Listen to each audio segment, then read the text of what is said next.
जनाब अल्लाह शबीर अहमद खान साहब, अफसर मैसूरी चैनल में आपने अमजद नामी शख्स ने जो हरकत की थी उस वीडियो को लेकर आपने वजाहती बयान दिया था।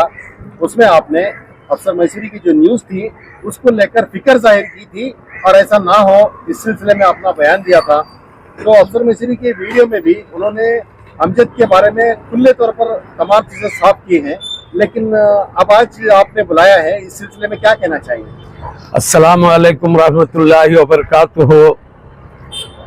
नाज़रीन किराम, पिछले दिनों जो अफसर मैसूरी चैनल में जिस तरह से डॉक्यूमेंट दिखाया गया था, सीलें, लेटर्स और बिल बुक्स वगैरह, ये तमाम बातों को लेकर अफसर मैसूरी ने मुझसे कहा था कि मुझे डराने धमकाने के फ़ोन आ रहे ही, आप थोड़ा आप आकर वजाहत कर दे मेरे ताल्लुक से। इस लिहाज से हमने सोचा कि बहुत अच्छा काम किया है इस बच्चे ने, ये समझकर हमने आकर वजाहत की और तमाम उलमा इकराम को और तमाम इदारों के जिम्मेदारों से हमने अपील की थी कि आप अपने अपने मसाजिदों में किसी का भी इस तरह ऐलान ना करे, तहकीकात करके ऐलान करे। ये बात कही थी हमने। जब हमें पता चला कि ये हकीकत जो है ये 3 साल पुराना मामला है, हमने तहकीक की, बगैर तहकीक करके हमने जो कह दिया उसके लिए हम जो है उसके ताल्लुक से हम माफ़ी के खासगार हैं, क्योंकि हमें चाहिए था कि हमें छानबीन करके वो स्टेटमेंट देना था। लेकिन अफसोस की बात यह है कि इसके झांसे में आकर हमने वो वजाहत कर दी थी। इसके ताल्लुक से उलमा इकराम ने मदरसे सिद्दीकिया में बुलाकर मुफ्ती सलमान साहब, मुफ्ती ताजुद्दीन साहब, मजलिस उलमा के सदर मौलाना जहीर साहब, फैयाज साहब और हमारे जमीयत के अरशद साहब और बहुत सारे उलमा इकराम ने बुलाकर इसे ताकीद और नसीहत की, लेकिन ये ना माना, ये वापस उठकर चला गया। फिर उसके बाद शाम में ईशा की नमाज के फौरन बाद एक मीटिंग मुनक्किद की गई जिसमें हम भी मौजूद थे। हमने भी समझाया इसको कि ये डिलीट कर दे ताकि अगियार को इसका पता ना चले और पहले ही मसाजिदों और मदरसों के ऊपर उनकी नजरें ही, ये ऐसा ना हो कि मदरसों और मसाजिदों को कोई नुकसान ना पहुंचे। क्या आप नहीं देख रहे हैं कि यूपी और बिहार में और दूसरे स्टेटों में क्या हो रहा है मुसलमानों के साथ? ये तमाम बातें सोचकर हमने इससे फिर दोबारा कहा कि ये वीडियो जो है डिलीट कर दे। भाई जो कहा वो भी डिलीट कर दे, तू जो कहा है वो भी डिलीट कर दे। लेकिन अफसोस की बात है कि ये नहीं मान रहा है। हम तमाम उलमा इकराम से, अमाइदीन से, और एक दूसरी बात यह है कि इसने गौसिया नगर का नाम लिया, वो बिल्कुल गलत है, बिल्कुल गलत है। हमने वो कह दिया था, लेकिन हम उसके माफी के खासगार ही। ये जो डॉक्यूमेंट मिला है इसके पीछे कौन कौन रही ये अल्लाह बेहतर जानता है, लेकिन उसको इंशाअल्लाह उन लोगों को सजा जरूर मिलेगी। ये जो मिला है डॉक्यूमेंट, ये डॉक्यूमेंट राजू नगर 3rd स्टेट के एक मकान से बरामद हुआ है बोलकर हमें मालूम हुआ है, लेकिन क्या हकीकत है ये अल्लाह ही बेहतर जानता है।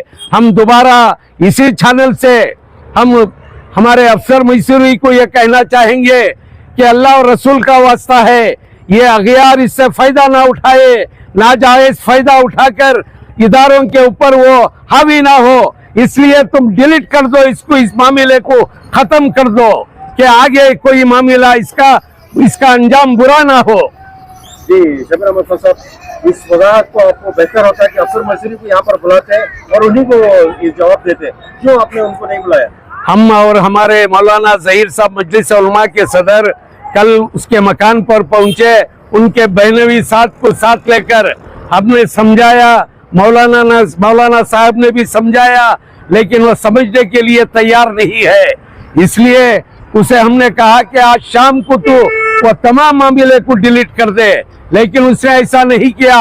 और रात में हमने उसे फिर दोबारा हमारे मस्जिद टीपू के जिम्मेदारों के सामने फोन पर हमने बताया कि मामला आगे जाएगा, इससे नुकसानात होंगे, इदारों को नुकसानात होंगे, मसाजिदों के जिम्मेदारों पर आई ये तमाम बातें आएंगी, बड़े बड़े मदरसे जो ही इसके शिकार होंगे, इसलिए तो इसे खामोशी के साथ डिलीट कर दे।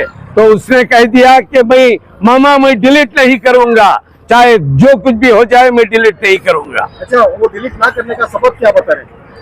वो वही जानता है, उसका क्या सबब है ये वही जानता है। अच्छा अजी साहब, ये जो अमजद नामी मामला हुआ है जब से सामने आया है, मैसूर में बहुत खलबली मच चुकी है, तो आप किस नजरिए से देख रहे हैं इस मामले को? देखिए मदरसों का मामला, अगर मैं पहले जब ये अफसर मैसूरी वहां पर गया, अगर मुझे वो साथ लेकर जाता तो मैं उलमाए कराम से राबिता करता सबसे पहले, क्योंकि ये तमाम मदारिसों और मसाजिदों का मसला था। इसलिए पहले मैं उलमाए कराम से, हमारे जहीर साहब, मौलाना फैयाज साहब, मुफ्ती सलमान साहब भाई, मुफ्ती ताजुद्दीन साहब भाई, अरशद साहब भाई, इनसे मैं राबिता करके इसे क्या करना है, क्या होना है, इसका ये कहकर मैं पूछता। लेकिन अफसोस की बात है, इसके पीछे कौन कौन है और किस किस का हाथ है, अल्लाह ताला उनको बड़ी से बड़ी सजा अता फरमाए उन्हें।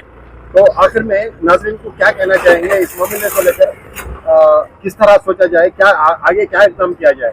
देखिए मसाजिद और मदारिसों का मामला है, ये उलमाए कराम की हद तक छोड़ दे, इसमें दखल अंदाजी ना दे। ये उलमाए कराम का मामला है, मदारिसों और मसाजिदों के जिम्मेदारों का मामला है, वो देख लेंगे। इसे अवाम इससे कुछ इसके ऊपर बहस और मुबाहिसा ना करें। अच्छा, आखिरी सवाल ये है कि आपने अमजद से बात की? फोन के ऊपर कल उसी के मकान से अफसर के मई और मौलाना जहीर अहमद साहब भी बात किए, वो आने के लिए डर रहा है बेचारा। अच्छा, इसकी वजह मालूम नहीं है? इसकी क्या वजह है वो अल्लाह ही बेहतर जानता है। बहुत बहुत शुक्रिया।